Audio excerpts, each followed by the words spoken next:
What's up, slashes and slashettes? My name is Nightfall, and welcome to another anime analysis video.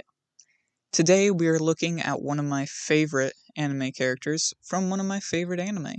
That, of course, being Raphtalia from The Rising of the Shield Hero.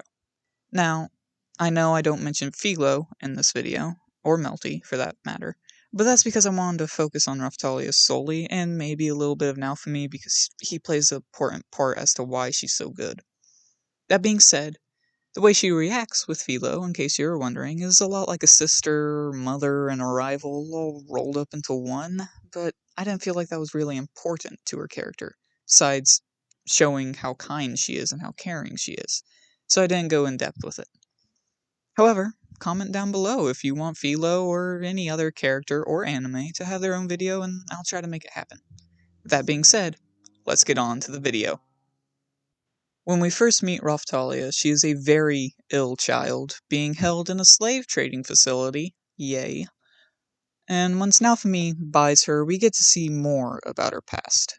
Her skepticism when Naofumi buys her food shows us how little she was cared for by her previous torturous owner, Idol Rabier. Obviously, since he's torturous, he obviously wouldn't be, good. We also see that she has nightmares about her parents, who pushed her off of a cliff so that they would be killed, and so she had a better chance of surviving. And through the montage we see in episode 2, you can see her gaining trust for Naofumi. Then when she kills the rabbit, and again when she kills the two-headed dog monster thing, you can see her realize that even though Naofumi seems and sounds harsh, deep down he cares for her and others, even willing to die if it meant Raphtalia had enough time to escape. You see, just how much she cares for Naofumi, even comparing him to her own parents. I said that wrong. I'm going to restart. I'm not going to cut this out of the video. You also see just how much she cares for Naofumi, even comparing him to her own parents. You see this again at the beginning of episode 3 when she tells Naofumi to think of himself for once and buy better armor so he will stop getting hurt. And later on in the same episode, she tells Naofumi how grateful she is to him, even going as far as telling him he gave her a reason to live. Now, I can go on and on and on giving examples of how much she cares for him, but I want to get into why she is one of my favorite anime characters. Continuing on with the pattern of her love for Naofumi, she's different from typical female side characters who love the protagonist.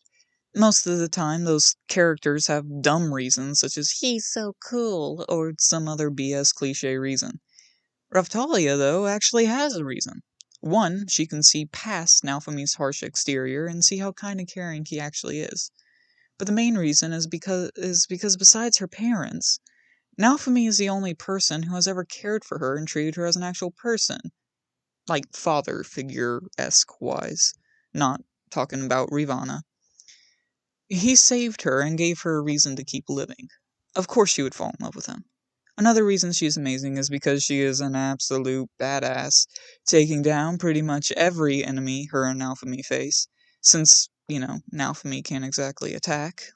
She moves fast and precisely, making quick work of most enemies and really only ever backing down when we first met her and she hadn't quite gained trust for Naofumi.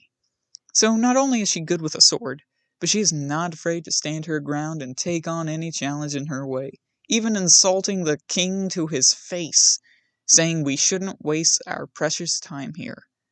Even further exploring... I'm leaving that in too. Even further exploring her masterpiece of a character, she is relatable, to a point, obviously.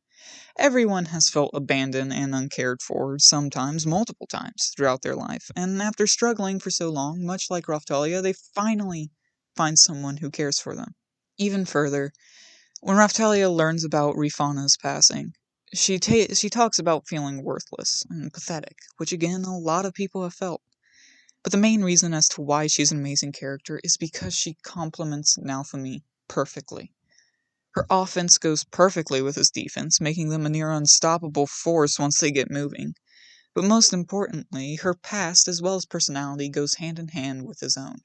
Naofumi is capable of calming her down, whether it be from nightmares or anger for Idol Rabier. He calms her down and helps her keep a cool head. She's capable of getting Naofumi to open up, but also able to save him from self-destructive tendencies that would end up working against him in the future, like pushing her away after the duel with Motoyasu, when he uses the cursed shield, and among other things. A great look at this is after the duel with Motoyasu, when she gets